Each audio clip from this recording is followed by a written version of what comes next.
Yes, fight fans, body and mind sports, my people, you are fully appreciated in this round, my guys.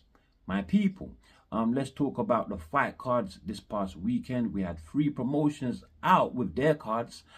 First, on the 19th, we had Matchroom and Dead Zone card headed by Dalton Smith versus Matheau Germain. And then Golden Boy Promotions in the US had their card headed by Gabriel Fundora versus Marilyn Maya, my guys, my people. And then finally on the Sunday, that is Easter Sunday, we had the boxer card headed by Ben Whittaker versus Liam Camron to the rematch, my guys, my people. So let's talk about these cards, starting with the Golden Boy Promotions card. Before we move to the main event on that card, let's talk about the co-main, which involved Charles Conwell, my guys, my people, 27 years old. Surprisingly, he takes a hit on his record, which now stands at 21 wins, 1 loss, 0 draws, 16 coming via KO. His opponent, who beat him via split decision, that was Jorge Perez, 28 years old, and he uplifts his record to 33 wins, 4 losses, 0 draws, 26 via KO, my guys, my people. Perez won this fight purely on activity and high punch count, something that Conwell just couldn't keep up, despite his corner urging him to pick up his activity, but he failed to do so. I don't know why. He didn't look particularly tired to me, although he was struggling at times. When he would try to close in on his opponent, he would fall in and spoil his own work. Something I didn't understand from a real talented fighter as Conwell, my guys, my people. Perez, though, the much taller fighter, significantly taller with the longer reach. However, he neglected this most of the fight and was willing to take on Conwell on the inside, showing good variation in his attacks, going both body and head, my guys. A great hooker, and Perez is, my guys, my people. Good technical fighter, places his punches very, very well, but so does Conwell. However, the activity was lacking in this one, and ultimately it lost him the fight, my guys, my people, in which if he had won, would have put him into the title mix, my guys. So that was our junior middleweight bout. Now let's move on to the main event, my guys, my people. Gabriel Fundora, 23 years old, the youngest undisputed champion in the entire sport, and she got that status in November, my guys, my people. And this fight here was her first defense, my guys. She went up against Marilyn Maya, 25 years old. She takes a hit on her record. She takes a hit on her record after Fundora got rid of her in seven rounds. So that was a 7th round KO. Marilyn Maya now standing with a record of 19 wins, 1 loss, 1 draw, only 3 via KO. As for Fundora, she gets uplifted, my guys, and her record now stands at 16 wins, no losses, no draws, 8 coming via KO.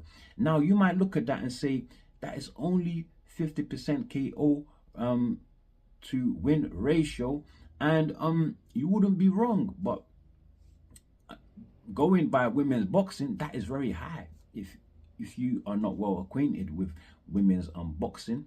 And she's making a fine habit of this, you know, getting regular knockouts, my guys, my people, something that by her own words she loves to do, my guys, my people. And she was very brutal in how she dealt with Amaya. Very brutal, very one-sided fight.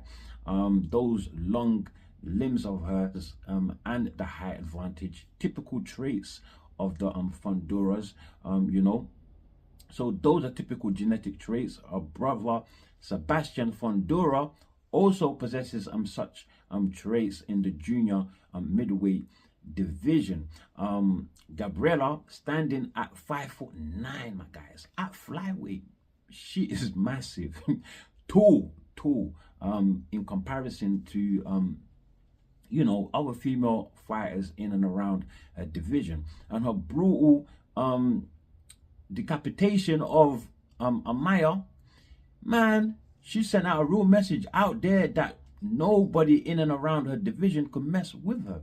So message taken, my guys, my people, and maybe to give her the kind of test that she needs in her career and to land those big fights. How about Amanda Serano moved down from junior welterweight to featherweight, jumped down 14 pounds, my guys, my people. To me, Gabriel Fundora, who can move up 14 pounds from flyweight, and they can meet in the middle, my guys. Just a thought, just a thought. I mean, it's not as if Serrano hasn't made a bigger jump before from junior welterweight. In 2019, she jumped from junior welterweight to super flyweight to win a world title. Just a thought, my guys, just a thought. And as for Gabriela Fundora at 5'9", looks like she's got the frame to you know, to pack on the pounds, my guys, my people. Is it doable? Okay, my people, let's move full steam ahead to the Matchroom / the Zone fight card, my guys, my people. Starting with Coinmin Ajeko, 28 years old, beat Ryan Kelly, 31 years old, via majority decision, my guys, to uplift his record now to 17 wins, 0 losses, 0 draws, 7 coming via KO. As for Kelly, he takes a hit. His record now standing at 19 wins, 6 losses, 1 draw, 8 coming via KO, my guys, my people. That is Kelly, who actually started the faster of the two. Very physically strong Kelly is, and he invested early in the body work. And I thought, look, that would take a toll on Ajeko as the fight progresses. But Ajeko, he found a way to turn things around, really dug his feet into the canvas, stood his ground, and found his own way to start pushing Kelly back in the fight. And that is when everything turned around in his favor. And he really had to dig deep, you know, to get this win. He needed a lot of determination and heart, which he showed in this fight, my guys, my people, because he actually got cut in the 5th round over his brow, and in a fight that he took on a 10 days late notice to replace Ishmael Davis, my guys, my people. Imagine, had he had time to have full preparation ahead, man, only God knows what the talent of Ajeko could have done. He could have made it a much easier fight, I believe, my guys, my people. Ajeko, who we know in his career, firstly, he was with Queensbury Promotions, then he moved to Matchroom, and then in 2023, he got that excellent win against Troy Williamson, my guys, my people. But since then, his career has more or less gone stagnant. You know, rumors were that he was actually offered to fight Williamson before the date they actually fought, my guys, my people. And then there were rumors of injury. He did come back in 2024 with one fight, a step down from Williamson. And then in 2025, early 2025, he got a win over an opponent that doesn't look, you know, so experienced, that much experienced on a record anyway. So yeah, Kelly is actually a step up from his 3 previous opponents, or should I now 2 previous opponents, my guys, my people.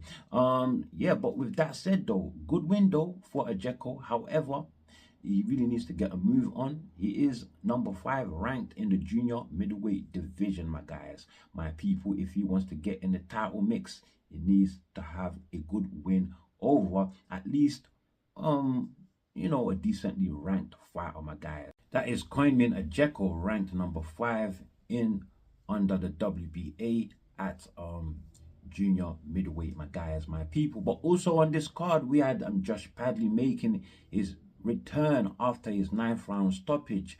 You know, lost to Shakur Stevenson on the last crescendo fight card, a fight that he came in as a last replacement opponent, my guys, my people. And he went up against, this time around, Marko Quintanovic. Both fighters 29 years old. Quintanovic got stopped in the 5th round of a 10-rounder, my guys. And so he takes a hit. His record now at 13 wins, 1 loss, 0 draws, 6 coming via KO. As for Padley, at 16 wins, 1 loss, 0 draws. Only 5 KOs, my guys, my people. However, you know, I really can't criticize Padley, doing really great in his career right now, my guys, my people. And he really put a clinical you know, performance in this fight, my guys, my people. Showed that he is a very active fighter, high punch count, so he's a volume puncher, my guys, my people. Not puncher, but as you can see, he doesn't really have the power to be a puncher as such, but he is definitely a problem in the ring. He's a very active fighter and got great boxing skills, good movement as well, and good selection of punches. He really knows how to put those combinations together very quickly. And yeah, you know, but so far so good. He looks good, but how good really is he, my guys, my people? Josh Padley, who really came up the hard way, fighting on the small hall shows and not really being able to afford boxing full time, had to you know, rely on his day job as an electrician to support his life and boxing simultaneously, my guys, my people. But then he really got recognition by taking those last minute replacement bouts on those real season fight cards, the first of which came to him in the undercard of Anthony Joshua and Daniel Dubois in September, where Padley defeated, surprisingly, Mark Chamberlain via unanimous decision, and then went forward to take that Shakur bout, which he lost, my guys, my people. Padley, he was ranked under one of the sanctioning bodies in the lightweight division before taking that defeat to Shakur, you know. But I really like to see him climb back up again in the rankings. Let's give him, you know, a decent opponent where he's the legit opponent, not a last minute replacement, so we can see just how far he can go. Moving on to Josh Warrington, also on this fight card, he got a unanimous decision win over Asif Khan, my guys, my people, in the junior lightweight division. So 34 years old, Warrington now uplifts his record to 32 wins, 4 losses, 1 draw, 8 via KO. As for his opponent, 31-year-old Khan, he takes the hit. His record now standing at 19 wins, 7 losses, 1 draw, 5 coming via KO, my guys, my people. Look, this fight itself, it took Warrington quite, you know, a few rounds to get into the fight, but by the 5th or 6th round, he just started taking over, and the fight became pretty one-sided. Although a very rough and rugged fight, both fighters' style is just rough and rugged. A lot of meeting in the middle. I thought there was going to be a lot of head clashes in this fight, but I saw one in this fight, one clean head clash, nothing too serious.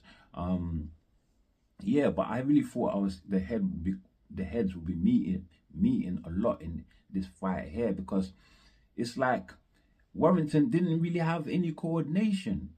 His hand speed had reduced a lot, you know, over time. Even since him fighting Kakashi, it looked like it deteriorated. And then like I said, his feet was very short in this fight, finding it hard to close the distance against the faster feet of Asif Khan, my guys, my people, making Warrington having to leap with hooks in order to catch up to Khan. That was just not a good sight to watch at all, my guys, my people. Although, like I said, the fight still started going Warrington's way by the 5th, 6th round. He actually dropped Khan in the 6th, made him spit out his gum shield several times, you know, after receiving a warning though, and continuously doing it. Well, a point was docked by the referee from Asif Khan, so he lost a point, but at least it gave him that that breather that he needed to get through the rounds, and of course go on to complete the fight without getting stopped, my guys, my people. But there was a lot of holding in this fight. It wasn't a smoothly fought fight at all, my guys. I didn't enjoy this fight at all. Yeah, but Warrington, this was his first win in 4 outings. In 4 outings, my guys, my people. This is his second outing in the junior lightweight division. The first was against Anthony Kakashi, in which Warrington lost via unanimous decision, but he looked much better in that Kakashi fight. Gave a good performance in that fight, I reckon, although he lost, my guys. And just in case you are thinking this is a weight issue where he's now fighting at a higher division against bigger opponents, this is not the case, my guys, because before Kakashi he had 2 consecutive losses. So let that sink in. I think he knows he's reaching towards the end of his career, right? And that is why in the Kakashi fight, after that fight there, he left his gloves behind on the canvas to symbolize him walking away from the sport, meaning walking away into retirement, my guys, my people. Should he have returned? I don't think so, my guys, my people. He is totally shot. He is totally shot. I don't think he's got too much left in him. This is not the same Warrington that beat Lee Selby, that beat Carl Frampton, that beat Kid Galahad, my guys, my people. That Warrington is long gone. You know, that Warrington there would have stopped Khan within 5 or less. Within 5 or less, my guys, my people. But what next for Warrington? There's talks about him and Michael Conlan, who they have a you know, an opponent that they can compare themselves to now in Asif Khan, because Conlan also beat Khan via points for over 8 rounds. Over 8 rounds, my guys. Conlan himself, I'm totally shot at this point. But who's the better fighter out of them? I don't know. I can't choose. You know, I didn't like neither of their performances versus Asif Khan, my guys, my people. But look, there's talks of them possibly facing one another. It will be a battle of the 2 shot fighters, my guys, my people. Maybe they can help one another and end each other's careers, my guys, my people. We've had some great fights from Warrington, a legend, but it's time to hang it up. Man, this main event, I can see why fans are mad, because it was nothing but an exhibition bout for Dalton Smith, my guys, who just came to play with his toy called Matheau Germain. Dalton Smith didn't even leave second gear, and he was knocking down Germain. Knocked him down in the 2nd round, knocked him down in the 11th and the 12th, my guys, my people. Germain in the 12th did get a little rally going. You know, it hit Dalton Smith a couple times, but that was because Dalton Smith wasn't showing any defense. He didn't care about what was coming back, so he returned fire, just hit his opponent in the bollocks. He didn't get deducted a point, but yeah, that was how easy it was for him. It was an easy day at the office. If ever you needed an easy day and at the office, well, Smith got one, my guys, my people. Germain, he could move. I couldn't even say that he's a good mover. He could move. Dalton Smith could catch up to him whenever he wanted, and he was doing that, just playing with him, using him as target practice. You know, and I think this is possibly practice for his next fight, like a sparring match or something like that, because that's what it looked like. You know, yeah, target practice, just to get his heart burning, and also to get rounds, to get his heart burning, and of course build up his stamina, my guys, my people. He is targeting a WBC championship bout with the 140-pound champion Alberto Puello, my guys, my people. Puello, however, is fighting Gabriel Fundora KO, the former IBF champion, and if Matheus should beat Puello, my guys, my people, will Dalton Smith and Eddie Hearn, would they still be willing to have the championship bout with Matheus instead of Puello, my guys, my people? It's worth asking, because you know, Matheus Germain's style is more suited to facing a fighter like, if you like, to prepare for a fighter like PUELO. Not for Matthias. Not for Matthias. Matthias is very rough, very rugged. He would you know how he goes about his business, and he doesn't care about getting hit. A lot of power. Dalton Smith got good power too, but Matthias got power, and he's relentless with it, you know, and he can go forever. He can go forever, rounds upon rounds. Listen, you don't know about Matthias, man, the former IBF. Well, anyway, my guys, my people, should Dalton Smith take that fight, right, and get past either PUELO or Matthias? I don't know who's gonna face my guys, my people.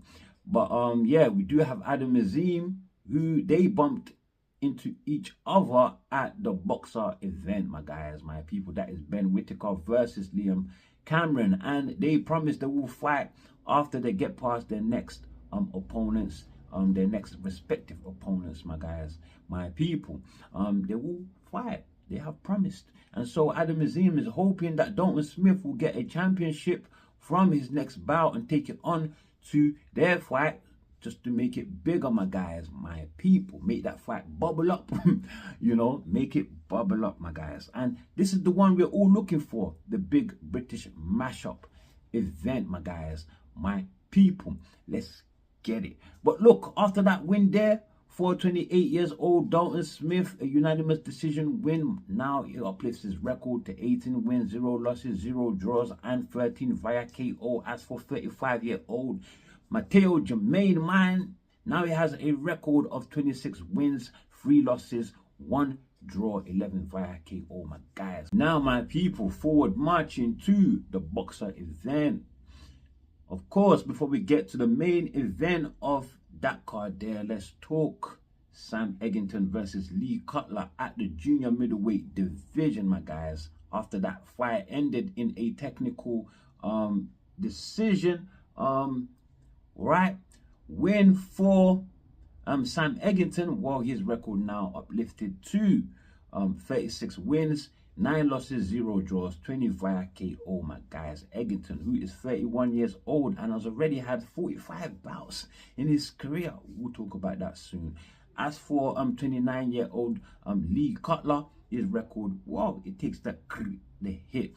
And it's at 15 wins, 2 losses, 0 draws, 7 coming via KO, my guys, my people. I have to say that by the time the fight got stopped in the 9th round due to a head clash, my guys, my people, yes, Eggington was up on the cards, but one judge actually had him winning every round up to that point, which was bizarre, because from, I would say, from around round 6 going forward, I thought Cutler was slightly starting to edge the rounds, my guys, my people. So I wonder, did Eggington throw this one? Did he throw it, my guys, my people? Did the doctor ask him, can you see, can you see? And then he's, you know, he played the part and the doctor called it off.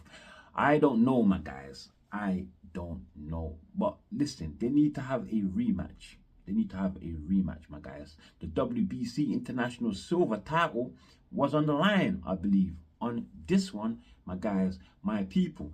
31-year-old Eggington, like I said, already 45 fights in his career, has been in some very tough fights, some wars, some close decision results as well, where he's ended up on the losing end after going through a beating, my guys, my people. What next for him? I don't know. I don't know, my guys, my people. It's up to him and his team. But I would like to see the rematch, though. I think that would be good, so that we can get a good, clean result and a winner, my guys, my people. Now, moving on to another very bizarre fight, Ebenezer Tete, or should I say Frazier Clark versus Ebenezer Tete. Clark stopping Tete in just 1 round. 33-year-old Clark uplifts his record to 9 wins, 1 loss, 0 draws, 7 via KO. As for Tete, 36 or 1,000 years old, I don't know which one it is, but he gets the hit. Now with 23 wins, 3 losses, 0 draws, and 20 coming via KO, my guys. My people, Tete, who oddly enough was throwing this Anthony Joshua-esque type of uppercut, throwing it from Timbuktu when his opponent was in Birmingham, my guys. And he kept on missing every single time. Looked clunky as well and cumbersome. And it was leaving him so wide open. I was wondering, why is he doing this? He looked worse than he did in the Dillian Whyte fight. Worse. It's like he degraded overnight. It's not like he was a good fighter. At that fight, he wasn't good, but he got worse in this one. And, you know, Clark, whoa, he was there to be hit, so Clark hit him. He hit him, my guys, and dropped him with a stiff right hand, my guys, my people. He made the count, but of course, Clark jumped on him immediately, hitting him with a barrage of punches. But Tete is not like he was not defending well, my guys. He finally, you know, got his composure to go for the clinch, and it looked like he was going for a strong clinch, not like he was on shaky legs or he looked shaky. No, he didn't, but the referee just decided he was going to jump in and stop it. That looked like a total setup, and Tete was mad. If that was me, I would be furious as well, my guys, my people. But look, Dillian Whyte, Tete took him up until the 7th round before Tete retired in his corner. Dillian Whyte, that goes to tell us everything we need to know about Dillian Whyte. He is reaching towards the end of his career, my guys, my people. Also, that is telling me that Fraser Clark and Dillian Whyte would make a good matchup, my guys, my people. But what else for Clark, though? Clark, he's calling out the likes of TKV, calling out the likes of David Adelaide. Let's get it, my guys, my people. This guy, he got his jaw broke before by what's his name? Oh my God, I can't. Wardley, yeah, Wardley, my guys, my people. So you should be very careful what he asks for, you know what I mean? But Adelaide can bang as well. Adelaide can bang. But yes, let's get those fights, my guys, my people. Now, quickly moving on to the main event. Congratulations to Whittaker. I didn't think he would get it. I mean, I kind of questioned his heart, you know, and his stamina, my guys. His durability also. I didn't think he was that physically strong. Still don't think he's that physically strong. Still don't think that he's that durable. I still don't think that he has you know, that much stamina, my guys, or heart. Listen, in this fight, he came with a totally different game than he did in the first one. The first one, he was looking to just punch his way through Liam Camron, my guys, my people. That is what it looked like, and it didn't work. So he looked for an escape route when things weren't going his way.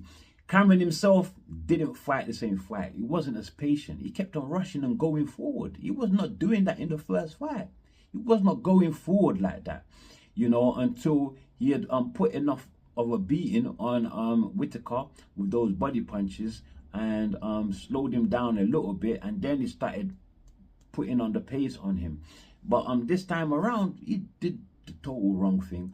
Whittaker, you could see what his plan was, to sit down more on his punches, and instead of going for volume, go more for accuracy and keeping a safe distance, my guys, my people. If you notice, whenever Camron went forward, he would maintain that distance, while as in the first fight, he would meet Camron, my guys, my people, and they would punch it up, you know. But he didn't make that mistake this time around. Camron, not totally unsuccessful in the first round. He did land a body punch, couple jabs, and an overhand right, which Whittaker, of course, replied himself. But in the second round, I thought Camron was getting a lot closer, and there were 2 clinches in that second round, both initiated by Whittaker, my guys, my people. Both initiated by Whittaker. That tells me everything I need to know, my guys, my people. But yes, Camron, he made the mistake. He threw a damn lazy jab. Whittaker went over the top, boof. Before he didn't have power, He showed us he did. Camron never been down and out before in his career, my guys. Whittaker, the one that couldn't punch, he's the first man to do it. Now, all of a sudden, he can punch, my guys. He can punch. But great win for Whittaker, my guys. And after that fight, he was feeling the emotion of everything that he had been through, the crowd not being on his side, the criticisms that he was facing from people like like me, of course. I was one of them, and obviously not me, I'm just joking. But look, yeah, he was feeling the emotions. He stuck his head out at Cameron's team and was just roaring like a lion. And they tried to say that he was spitting. Nah, he wasn't spitting. He wasn't spitting. Both fighters showed respect in the ring, and yeah. But the stoppage though, I thought was a little bit early. The stoppage in the first round, second round, I thought was a little bit early, my guys, my people. But then the IBF rules, no 8 count. No 8 count, my guys, my people. And that's why the referee jumped in and stopped it as early as it was. But Camron didn't complain, so why should I complain, my guys, my people? So great win for Whittaker. What next? What could be next for him, my guys, my people? Can he go far? I don't think he's championship material yet. A lot of those animals at the light heavyweight division will gobble him up for dinner, my guys, my people. But I do think domestic bouts like Adam, like Dan Aziz, easy win for him. But Callum Simpson would be a good matchup. Callum Simpson will that would be a good one, my guys, my people. But look, with that said, let's move on, because I am done now, my guys. Before you leave, do like, do share, subscribe, of course, drop your comments below, and as always, stay super blessed.